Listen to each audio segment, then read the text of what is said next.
Tu sais, cet été, je suis retourné en France et j'ai remarqué qu'il y avait une solitude palpable parmi les gens. La solitude peut être subie de différentes manières. Et en France, cela semble particulièrement visible. J'ai remarqué beaucoup de gens seuls dans la rue, ce qui contraste fortement avec le Vietnam, où on habite tous les deux, où les interactions sociales sont plus fréquentes, plus spontanées. En France, les gens ne se disent pas bonjour aussi facilement. Le premier contact est souvent difficile. C'est assez frappant. Contrairement au Vietnam, où les gens sont plus ouverts et accueillants, en France, il est souvent difficile de briser la glace.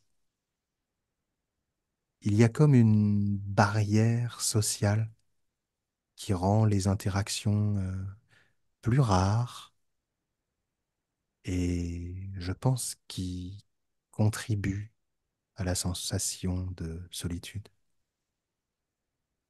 C'est peut-être pour cela que j'aime vivre au Vietnam. Je m'y suis senti bien dès le début grâce à la chaleur humaine et à la facilité des échanges. En observant les gens seuls, notamment les personnes âgées en France, j'ai ressenti une profonde tristesse. Il y a des personnes âgées, souvent isolées, qui souffrent d'exclusion sociale. Cette exclusion isole davantage et rend la solitude encore plus pesante. Ce qui m'a particulièrement choqué, c'est de voir de plus en plus de sans-abri, tu sais, sous des abribus, entourés de leurs chiens. Leur solitude est poignante. Et puis, elle reflète une urgence sociale et une pauvreté croissante. Il y a aussi de plus en plus de jeunes parmi eux, ce qui est alarmant. Mais il ne s'agit pas seulement de gens dans la pauvreté. J'ai même remarqué des actifs, des étudiants, qui sont en fait assez seuls dans leur vie. J'ai remarqué la même chose aussi. Pas forcément dans l'espace public en France, dans la rue, ou dans les magasins, mais plutôt dans les forums de discussion sur Internet ou sur les réseaux sociaux, dans les commentaires, dans les discussions écrites. Quand j'y vais, sur les réseaux sociaux français, je vois souvent des témoignages de jeunes français ou francophones. Ils ont peut-être la trentaine, voire la quarantaine parfois, et leurs témoignages sont assez similaires. Ils font part d'un grand sentiment de solitude, d'un désespoir même. Ils habitent souvent dans des grandes villes, ils travaillent, ils sont actifs, comme tu dis. Ils n'ont pas de copines, ils n'ont pas de femmes, ils ont très peu d'amis et ils se plaignent. Ils ne savent pas quoi faire, ils se sentent perdus. Ils sont bloqués dans cette situation où le contact est rare. Ils demandent des conseils dans ces postes. Il y a des bons conseils, parfois. On leur propose d'aller faire des activités sociales, du sport, des clubs. Mais j'ai l'impression, comme toi, que c'est une tendance. En France, probablement, peut-être dans d'autres pays européens aussi, dans les pays occidentaux même, j'ai l'impression qu'il y a une vraie tendance de solitude générale dans nos sociétés. À quoi c'est dû, je ne sais pas, mais ce que j'aimerais savoir, c'est comment on pourrait améliorer ça. Pour lutter contre une solitude pénible comme celle que tu décris, il y a plusieurs pistes à explorer. D'abord, les centres d'écoute, comme SOS Amitié, sont vraiment utiles. Ce sont des endroits où l'on peut parler de ses soucis et se sentir écouté sans jugement. C'est un peu comme une bouffée d'air frais quand on se sent seul, submergé par la solitude. Ensuite, comme tu le disais, on peut participer à des activités sociales. Ça fait vraiment une différence, hein. Que ce soit rejoindre un club de lecture, participer à des ateliers créatifs, ou même s'inscrire à un groupe de sport. Ce sont des activités qui permettent de rencontrer des gens qui partagent les mêmes intérêts.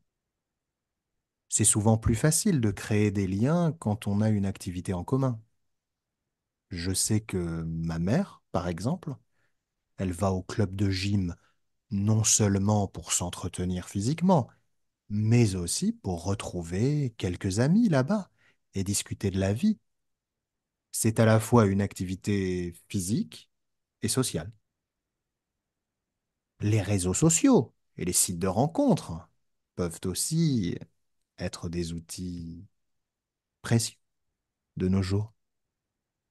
Par exemple, le bien connu Tinder, bien qu'il soit souvent critiqué, a permis à beaucoup de gens de se rencontrer.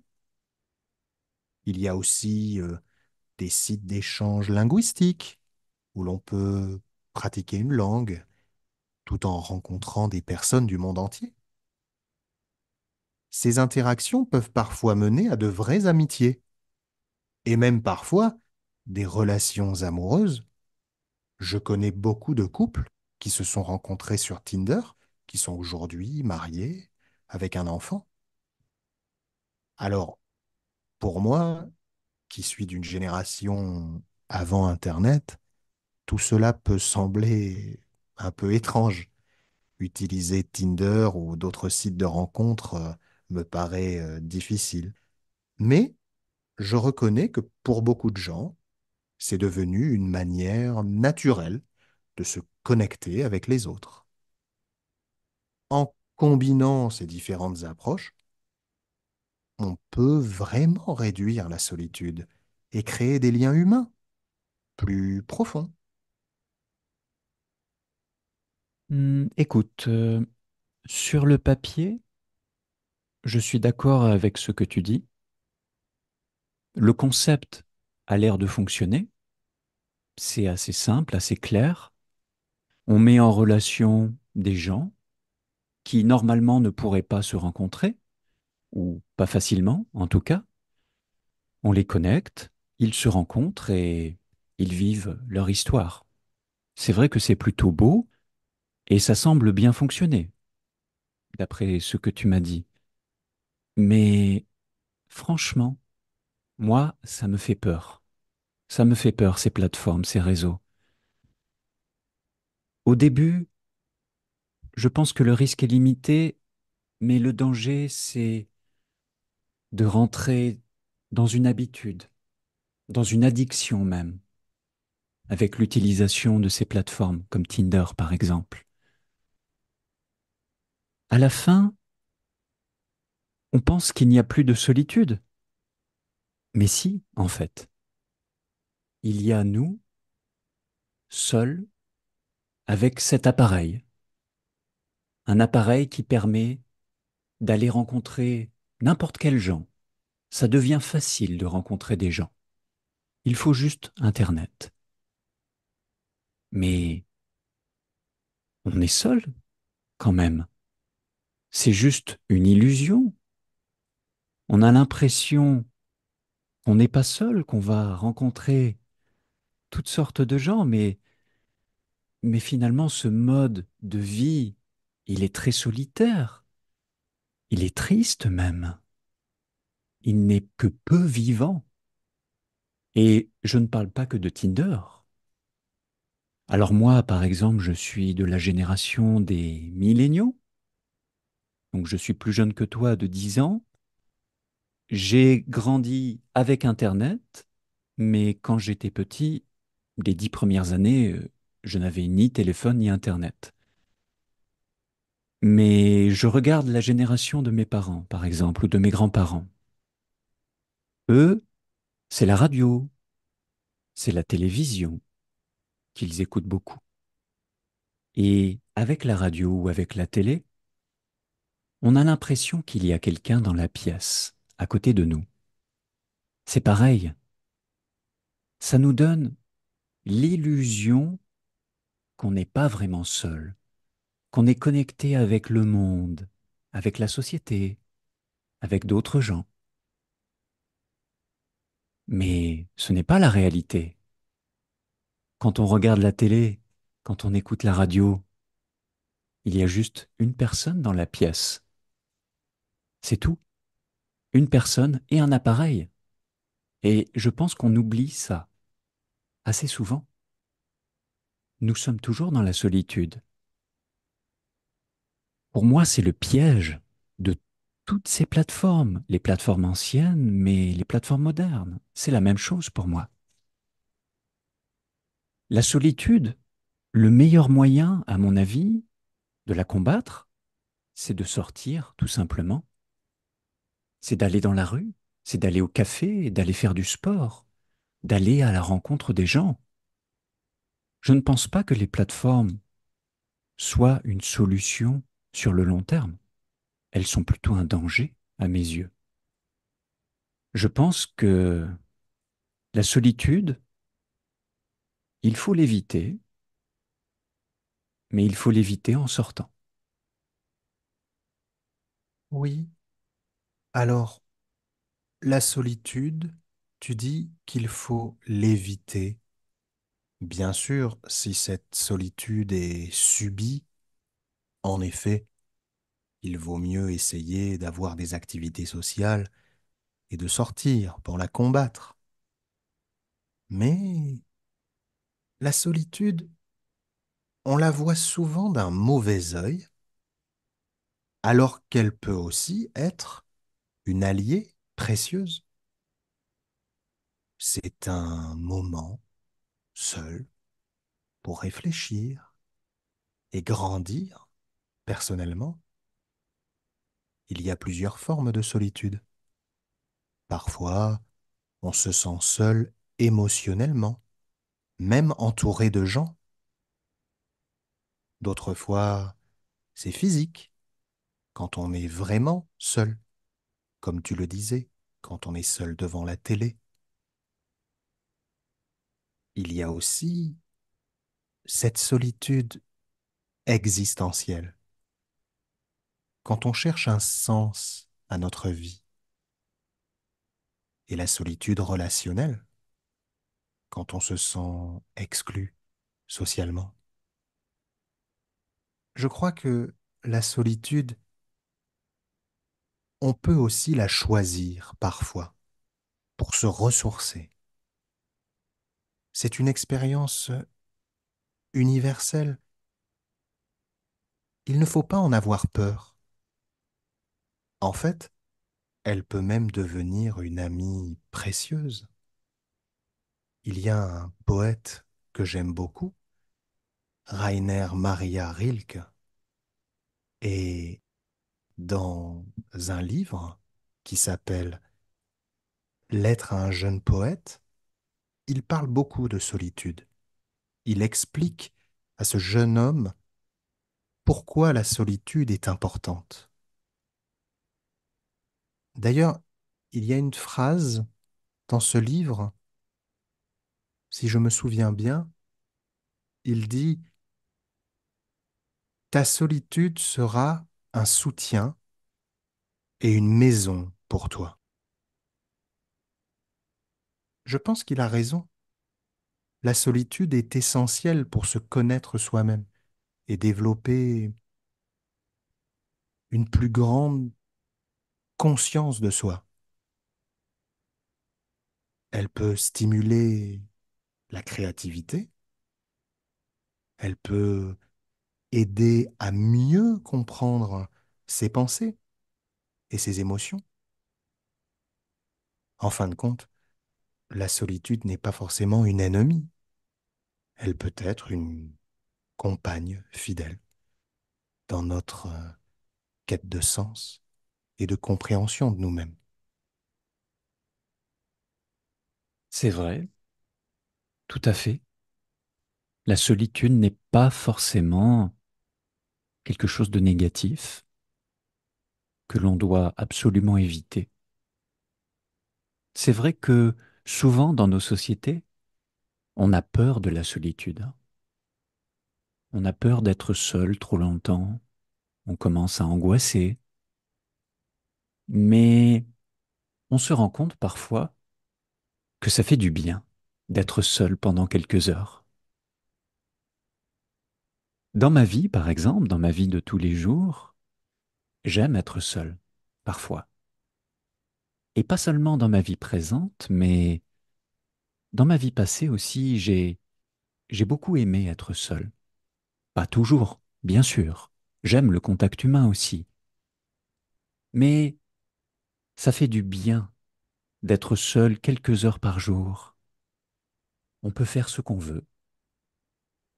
On est dans le silence, on écoute, on peut marcher. Je peux faire une promenade, par exemple, quand je suis vraiment seul. Je peux regarder les gens dans la rue. Je peux aller au café, tout seul, sans rendez-vous.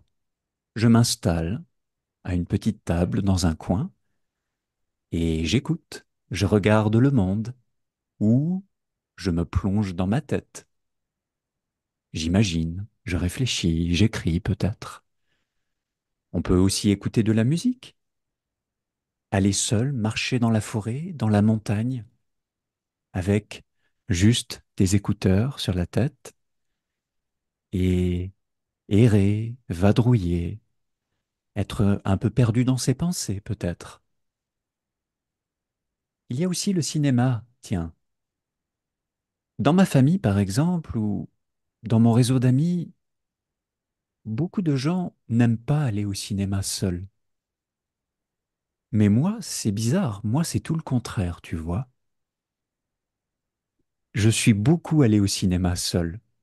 C'était un petit moment pour moi, un petit moment dans un monde imaginaire, dans un autre monde, un petit moment qui est devenu nécessaire dans ma vie.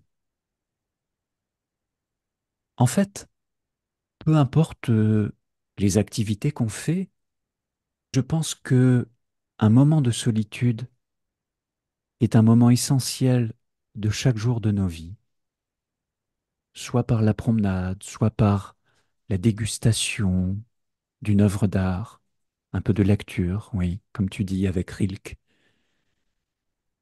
La question c'est, est-ce que notre réseau, est-ce que notre travail, est-ce que notre environnement de vie nous permet d'être seuls parfois?